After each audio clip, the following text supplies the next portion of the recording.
ಮಹಿಳಾ ಶ್ರೀಶಕ್ತಿ ಭವನ ಉದ್ಘಾಟನೆ ಮಾಡಿದೀವಿ.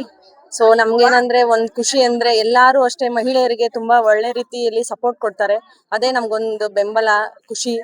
ಎಲ್ಲಾರು ಅಷ್ಟೇ ಈಗ ಬಂದಿರೋ ಎಲ್ಲಾ ಸ್ಕೀಮ್ಸ್ ಅಷ್ಟೇ ಎಲ್ಲಾರು ಉಪಯೋಗ ಪಡಿಸ್ಕೊಂಡು ಮಹಿಳೆಯರು ಯಾವ್ದ್ರಲ್ಲೂ ಕಡಿಮೆ ಇಲ್ಲ, ನಾವೆಲ್ಲದ್ರಲ್ಲೂ ಹೆಚ್ಚು ಅನ್ನೋ ರೀತಿ ಎಲ್ಲಾರು ಮುಂದ್ ಬರ್ಬೇಕು.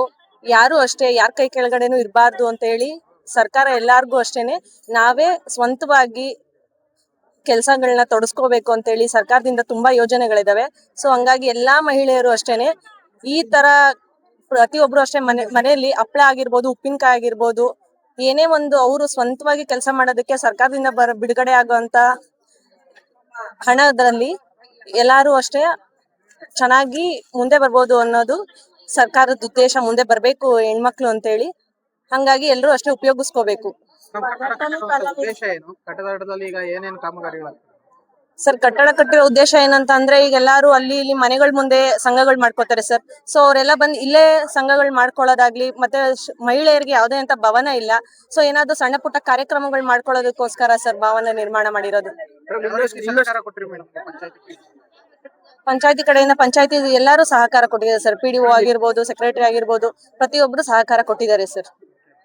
ಮೇಡಮ್, ಇವಾಗ ಇನ್ನಷ್ಟು ಅನುದಾನ ತಂದೆ ಮೋಟಕನಹಳ್ಳಿನ ಅಭಿವೃದ್ಧಿ ಮಾಡ್ತೀವಿ ಅಂತ ಹೇಳಿದ್ದಾರೆ ಶಾಸಕರ ಬಗ್ಗೆ. ಹಾ ಸರ್, ಖುಷಿ ಆಗುತ್ತೆ ಸರ್ ನಮಗೂ ಸಹ. ಅವ್ರ ಸಪೋರ್ಟ್ ಇದ್ರೆ, ಅವ್ರು ಹೇಳಿರೋ ರೀತಿ ಎಲ್ಲಾ ರೀತಿ ಸಪೋರ್ಟ್ ಕೊಟ್ರೆ ಇನ್ನೂ ಅಭಿವೃದ್ಧಿ ಆಗುತ್ತೆ. ಮೇಲೇನೋ ಮತ್ತೆ ಕಟ್ಟಡ ನಿರ್ಮಾಣ ಮಾಡ್ತೀವಿ ಅಂತ ಹೇಳಿದ್ದಾರೆ, ಮತ್ತೆ ಕಾಂಪೌಂಡ್ ಕಟ್ಸ್ಕೊಡ್ತೀವಿ, ಶೀಟ್ ಹಾಕ್ಸ್ಕೊಡ್ತೀವಿ ಅಂತ ಹೇಳಿದ್ದಾರೆ ಸರ್. ಖುಷಿ ಆಯ್ತು ಸರ್. ವಂದನಾ ಮಹೇಶ್, ಉಪಾಧ್ಯಕ್ಷರು, ಮೋಟಕನಹಳ್ಳಿ. ಸರ್, MLA ಅವ್ರನ್ನ ನಾವು ಹೋಗಿ ಕೇಳ್ಕೊಂಡು ಸಮುದಾಯ ಈ ಸಂಜೀವಿನಿ ಭವನ ಉದ್ಘಾಟನೆಗೆ ಬನ್ನಿ ಸರ್ ಅಂತ MLA ಕೇಳ್ಕೊಂಡು ಅವ್ರು ಒಂದು ಡೇಟ್ ಕೊಟ್ಟಿದ್ರು. 3ನೇ ತಾರೀಕು ಬರ್ತೀನಪ್ಪ ಅಂತ ಹೇಳಿ ನಾವು ಮಾಜಿ ಮೆಂಬರ್ ಕುಮಾರು, PDO ಎಲ್ಲ ಹೋಗಿದ್ದೋ, ಸದಸ್ಯಗಳೆಲ್ಲ ಹೋಗಿದ್ದೋ. ಸಾಹೇಬ್ರು ನಮ್ ಹೂಗುಟ್ಟು ಪಾಪ ಪ್ರೀತಿ ವಿಶ್ವಾಸವಾಗಿ ಇವತ್ತು ಬಂದು ಸಂಜೀವಿನಿ ಭವನನ ಉದ್ಘಾಟನೆ ಮಾಡಿದ್ದಾರೆ. ಎಲ್ಲ ಹೆಣ್ಮಕ್ಳು ಎಲ್ಲ ಒಂದು 200-250 ಜನ ಹೆಣ್ಮಕ್ಳು ಸೇರಿದ್ರು. ಆಮೇಲೆ ರಸ್ತೆ, ಕಾಂಕ್ರೀಟ್ ರಸ್ತೆ ಮಾಡಿದ್ದಾರೆ. MLA ಅವರು ನಮ್ಗೆ ಪಕ್ಷ ಯಾವ್ದೇ ಆಗ್ಬೋದು, ಪಕ್ಷ ನಮ್ಗೆ ಕೆಲಸ ಮಾಡೋ ಯಾರು ಪಕ್ಷಪಾತ ಮಾಡಬಾರ್ದು. MLA ಒಳ್ಳೆ ಕೆಲಸ ಮಾಡ್ತಾ ಇದಾರೆ, ಅದಕ್ಕೆ ನಾವು ನಮ್ ಸಹಕಾರ ಅವ್ರಿಗೆ ಇದ್ದೇ ಐತೆ. ಸರ್, ಈಗ 20 ಕೋಟಿ ವೆಚ್ಚದಲ್ಲಿ ಮಾದಿಪುರ ರಸ್ತೆ ಮಾಡ್ತೀವಿ ಅಂತ ಹೇಳಿದ್ರು. ಸರ್, ಮಾದಿಪುರ ರಸ್ತೆಯಲ್ಲಿ ಬೇಜಾನ್ ಆಕ್ಸಿಡೆಂಟ್ ಆಗಿದೆ. ನಾವು ಕೂಡ ನಮ್ಮ ಮಾಜಿ MLA ಅವರು ಶ್ರೀನಿವಾಸ ಪುಟ್ಟಿ ಹೇಳ್ದ, ಅವರೇನೊಂದು ಕೊರೋನಾ ಬಂತಪ್ಪ, ನಾನು 10 ಕೋಟಿ ಹಾಕಿದೆ, ಕೊರೋನಾ ಬಂತು, ಆಗ್ಲಿಲ್ಲ ಅಂದು ಅದೆಲ್ಲ ಅವತ್ತಿ ಮುಗಿದೋದಂತ ಕತೆ. ಇವತ್ತು MLA ಅವರು 20 ಕೋಟಿ ಹಾಕಿದೀವಿ ಅಂದ್ರು. ರಸ್ತೆ ಆದ್ರೆ ತುಂಬಾ ಸಂತೋಷ. ಆಮೇಲೆ ಗ್ರಾಮದಲ್ಲೂ ಎಲ್ಲ ಕಾಂಕ್ರೀಟ್ ರಸ್ತೆ ಹಾಕೊಡ್ತೀವಿ ಅಂತ ಹೇಳೋರೆ. ಶ್ರೀಶಕ್ತಿ ಭವನಕ್ಕೆ ತಿರ್ಗಾ ಮೇಲ್ಗಡೆ ಸೀಟು ಕಾಂಪೌಂಡ್ ಕೂಡ MLA ಮಾಡ್ಕೊಡ್ತೀವಿ ಅಂತ ಹೇಳೋರೆ. ಪ್ರತಿಯೊಂದು ಎಲ್ಲ ಮಹಿಳೆಯರು ಸಹಕಾರ ಕೊಟ್ಟಿದ್ದಾರೆ. ಅವ್ರು ಏನ್ ಹೇಳೋರು, ಜನಗಳು ಸಾರ್ವಜನಿಕರು ಏನ್ ಹೇಳೋರು ಅದೆಲ್ಲ MLA ಮಾಡ್ಕೊಡ್ತೀವಿ ಅಂತ ಮಾತು ಕೊಟ್ಟಿದ್ದಾರೆ. ಗ್ರಾಮಸ್ಥರು ಮಸಾಣದ ಬಗ್ಗೆ ಬೇಡಿಕೆ ಇತ್ತು. ಸರ್, ಮಶಾಣದ್ದು ಮೋಟ್ಗಳಲ್ಲಿ ಮಶಾಣ ಇರ್ಲಿಲ್ಲ ಅವತ್ತಿಂದ. ಏನೋ ಅಲ್ಲಿ ಇಲ್ಲಿ ಮಾಡ್ಕೊಂಡ್ಬಂದು ಜನಸಂಖ್ಯೆ ಈಗ ಮೋಟ್ಗಳಲ್ಲಿ ಒಂದೇ 4,000 ಜನಸಂಖ್ಯೆ ಆಗೈತೆ. ಮಶಾಣಕ್ಕೆ ತೊಂದರೆ ಐತೆ. ನಾವು ಪಂಚಾಯತಿಂದ ರೆಗ್ಯುಲೇಷನ್ ಮಾಡೆಲ್ಲ ಕಳ್ಸಿದ್ದು. ಈಗೇನು ಸರ್ವೆ ನಂಬರ್ 60, ಇದು ಸರ್ವೆ ನಂಬರ್ 54 ಒಂದ್ ಸರ್ ಗೋಮಾಳ ಐತೆ. 8 ಎಕರೆ 72 ಗೋಮಾಳ ಐತೆ. 72-74 ಸರ್ವೆ ನಂಬರ್ ಕಂಡ ಗೊತ್ತಿಲ್ಲ. ಗೋಮಾಳ ಐತೆ. ಆ ಗೋಮಾಳದ ನಾನು RIನ ತಹಸೀಲ್ದಾರ್ ಭೇಟಿ ಮಾಡ್ಬಿಟ್ಟು ಮಾಡಿಸ್ಕೊಡ್ತೀನಿ ಅಂತ ಹೇಳಿದ್ದಾರೆ. ಖಂಡಿತ ಮಶಾಣ ಮಾತ್ರ ಬೇಕೇ ಬೇಕು. ಒಂದ್ 5 ಎಕರೆ ಮೋಟ್ಗಳಿಗೆ ಮಶಾಣ ಮೀಸಲಿಡಬೇಕು ಅಂತ ಹೇಳಿ ನಾವೆಲ್ಲ ಕೇಳ್ಕೊಂತ ಇದ್ದೀವಿ. ತಮ್ಮ ಹೆಸರು MR ಶಿವಕುಮಾರ್, ಗ್ರಾಮ ಪಂಚಾಯತಿ ಅಧ್ಯಕ್ಷರು, ಮೋಟಕನಹಳ್ಳಿ. ಸರ್, ಇದು ಕರ್ನಾಟಕ ರಾಜ್ಯ ಗ್ರಾಮೀಣ ಜೀವನೋಪಾಯ ಅಭಿಯಾನ ಅಂದ್ಬಿಟ್ಟು ಮೋಟಕನಹಳ್ಳಿ ಗ್ರಾಮ ಪಂಚಾಯತಿನಲ್ಲಿ 48 ಸಂಘಗಳು ಸೇರಿಸಿಕೊಂಡು 1600 ಜನ ಮಹಿಳೆಯರು ಸೇರ್ಕೊಂಡು ಸ್ವಸಹಾಯ ಸಂಘಗಳನ್ನ ರಚನೆ ಮಾಡ್ಕೊಂಡಿದ್ದಾರೆ. ಈ ಸ್ವಸಹಾಯ ಸಂಘಗಳನ್ನ ಎಲ್ಲಾ ಗ್ರಾಮಗಳ ರಚನೆ ಆಗಿರೋ ಸಂಘಗಳನ್ನು ಒಂದು ಸಂಜೀವಿನಿ ಗ್ರಾಮ ಪಂಚಾಯತಿ ಮಟ್ಟದ ಒಕ್ಕೂಟದ ವ್ಯಾಪ್ತಿಗೆ ತಂದು ಸಮುದಾಯ ಬಂಡವಾಳ ನಿಧಿ, ಶ್ರೀ ಸಾಮರ್ಥ್ಯ ಯೋಜನೆ ನಿಧಿ, ಮತ್ತೆ PMFME ಅಮೌಂಟ್, ಮತ್ತೆ ಸುತ್ತು ನಿಧಿ ಅಮೌಂಟ್ ಅನ್ನ ನಾವು ಬಿಡುಗಡೆ ಮಾಡಿದೀವಿ.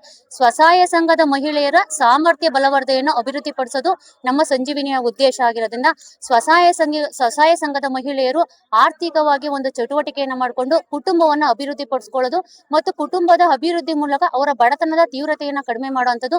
ಮತ್ತೆ ನಮ್ಮ ಮಹಿಳಾ ಸ್ವಸಹಾಯ ಸಂಘದಲ್ಲಿ ಯಾರು ಸ್ವಸಹಾಯ ಸಂಘದಲ್ಲಿನ ಮಹಿಳೆಯರನ್ನ ಗುರುತಿಸಿ ಅವರು ಸ್ವಸಹಾಯ ಸಂಘದ ವ್ಯಾಪ್ತಿಗೆ ತಂದು ಸ್ವಸಹಾಯ ಸಂಘಗಳ ಮುಖಾಂತರ ಯಾವ ಇಲಾಖೆಗಳಲ್ಲಿ ಏನೆಲ್ಲ ಕಾರ್ಯಕ್ರಮಗಳಿವೆ, ಏನೆಲ್ಲ ಸೌಲಭ್ಯಗಳಿದಾವೆ, ಎಲ್ಲಾ ಸೌಲಭ್ಯಗಳನ್ನು ಮಹಿಳೆಯರ ಮುಖಾಂತರ ನೇರವಾಗಿ ನಮ್ಮ ಮಹಿಳೆಯರಿಗೆ ಕೊಟ್ಟು ಆ ಮಹಿಳೆಯರ ಬಡತನವನ್ನ ಕಡಿಮೆ ಮಾಡೋದು ನಮ್ಮ ಸಂಜೀವಿನಿಯ ಉದ್ದೇಶ ಆಗಿದೆ.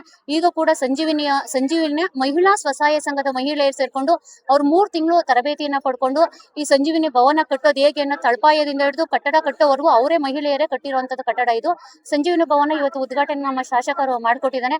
ಶಾಸಕರು ಇವತ್ತಲ್ಲ, ತುಂಬಾ ವರ್ಷಗಳಿಂದ ನಮ್ಮ NRLM ಏನ್ ಮಹಿಳಾ ಸ್ವಸಹಾಯ ಸಂಘಗಳಿಗೆ ತುಂಬಾ ಒತ್ತನ್ನ ಕೊಟ್ಟಿದ್ದಾರೆ. ಅವರು ಮಹಿಳಾ ಸ್ವಸಹಾಯ ಸಂಘಗಳು ಎಲ್ಲಿದಾರೋ ಅಲ್ಲಿ ಮಹಿಳೆಯರನ್ನ ಗುರುತಿಸ್ತಾರೆ, ಮತ್ತೆ ಅಲ್ಲಿಗೆ ಹೋಗಿ ಆ ಮಹಿಳೆಯರಿಗೆ ಏನೆಲ್ಲ ಸೌಲಭ್ಯಗಳು, ಮುಂದೆ ಏನ್ ಸೌಲಭ್ಯ ಬೇಕು, ಮತ್ತೆ ಕಟ್ಟಡ ಬೇಕಾ ಅವ್ರಿಗೆ, ಸಂಜೀವಿನಿ ಭವನ ಬೇಕಾ, ಅವ್ರಿಗೆ ಏನಾದ್ರು ಸಾಮರ್ಥ್ಯ ಬಲವರ್ಧನೆಗೆ ತರಬೇತಿಗೆ ಏನಾದ್ರು ಉತ್ತೇಜನ ಬೇಕಾ, ಎಲ್ಲವನ್ನೂ ಕೂಡ ನಮ್ಮ ನೆಲಮಂಗಲ ಶಾಸಕರಾದ ಕೊಡ್ತಿದ್ದಾರೆ.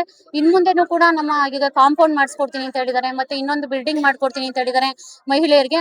ಇನ್ನು ಏನೆಲ್ಲ ನಮ್ಮ ಸರ್ಕಾರದಿಂದ ಅವರ ಅವಧಿನಲ್ಲಿ ಏನೆಲ್ಲ ನಮ್ಮ ಮಹಿಳೆಯ ಸಬಲೀಕರಣಕ್ಕೆ ಏನೆಲ್ಲ ಬೇಕು ಅನ್ನೋದನ್ನ ನಾನು ಮಾಡ್ಕೊಡ್ತೀನಿ, ನಾನು ಇದ್ದೀನಿ ಅಂತ ನಮ್ಮ ಮಹಿಳೆಯರಿಗೆ ಎಲ್ಲರಿಗೂ ಕೂಡ ಅವ್ರು ಹೇಳಿದ್ದಾರೆ.